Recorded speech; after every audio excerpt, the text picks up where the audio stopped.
പിണറായി വിജയൻ ഇന്ന് പാലക്കാട് ജില്ലയിലെ LDFന്റെ വിവിധ തെരഞ്ഞെടുപ്പ് യോഗങ്ങളിൽ പങ്കെടുക്കും. രാവിലെ 9:30 അദ്ദേഹം കഞ്ചിക്കോട് ഹോട്ടലിൽ മാധ്യമങ്ങളെ കാണുന്നുണ്ട്. 11 മണിക്ക് മലമ്പുഴ മണ്ഡലത്തിലെ എലപ്പുള്ളിപ്പാറയിൽ LDFന്റെ റാലി അദ്ദേഹം ഉദ്ഘാടനം ചെയ്യും. ഗൂഗിൾ VS വിവരങ്ങളുമായി പാലക്കാട് നിന്ന് ചേരുന്നു. ഗൂഗിൾ, വളരെ തിരക്കേറിയ ഒരു ദിവസമാണ് മുഖ്യമന്ത്രിയെ സംബന്ധിച്ച്.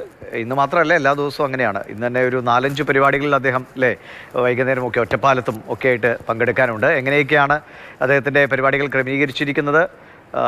ഇന്ന് തന്നെ അടുത്ത ജില്ലയിലേക്ക് പോകുമോ അദ്ദേഹം?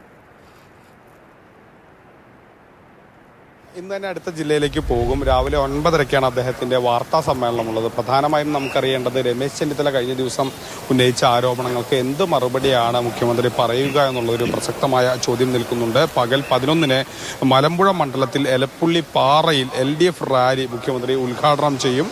അതിനുശേഷം വൈകിട്ട് 4-ന് ഒറ്റപ്പാലം മണ്ഡലത്തിലെ കടമ്പഴിപ്പുറത്തും മുഖ്യമന്ത്രി പ്രസംഗിക്കും. അവിടെയും ഒരു പ്രധാനപ്പെട്ട കാര്യമുണ്ട്. കടമ്പഴിപ്പുറത്ത് ഒറ്റപ്പാലം മണ്ഡലത്തിന്റെ റാലിയാണ്. അവിടെ ഒരു പ്രധാനപ്പെട്ട കാര്യം, PK ശശിയാണ് അവിടെ UDF സ്ഥാനാർത്ഥി. PK ശശിക്കെതിരെ മുഖ്യമന്ത്രി എന്തെങ്കിലും പറയുമോ തുടങ്ങിയ കാര്യങ്ങളും വളരെ പ്രസക്തമായും ആകാംക്ഷയോടും കൂടി നമ്മൾ നോക്കുന്നതാണ്. ഇത്തരത്തിൽ വിവിധ പരിപാടികളാണ് മുഖ്യമന്ത്രിക്ക് ഇന്ന് ജില്ലയിലുള്ളത്. അതിനുശേഷം അദ്ദേഹം വൈകിട്ടോടുകൂടി തന്നെ പാലക്കാട് നിന്ന് മടങ്ങും എന്നുള്ളതാണ് അറിയാൻ കഴിയുന്നത്. ശരി, ഗൂഗിൾ VS ആണ് വിവരങ്ങൾ നൽകിയത്. തിരക്കേറിയ പരിപാടികളാണ് മുഖ്യമന്ത്രിക്കുള്ളത്. അതിൽ ഗൂഗിൾ സൂചിപ്പിച്ച പോലെ 9:30 അദ്ദേഹം മാധ്യമങ്ങളെ കാണുമ്പോൾ രമേശ് ചെന്നിത്തല ഇന്നലെ ഈ ഒരു സോഫ്റ്റ്വെയറുമായി ബന്ധപ്പെട്ട് ദിനേശ് കമ്പനിക്ക് നൽകിയ കരാർ അതിൽ അഴിമതി ഉണ്ട് എന്ന ആരോപണം ഉന്നയിച്ചിരുന്നു. അതിനുള്ള മറുപടി മുഖ്യമന്ത്രി ഇന്ന് പറയുമോ എന്ന് എല്ലാവരും ഉറ്റുനോക്കുന്നുണ്ട്.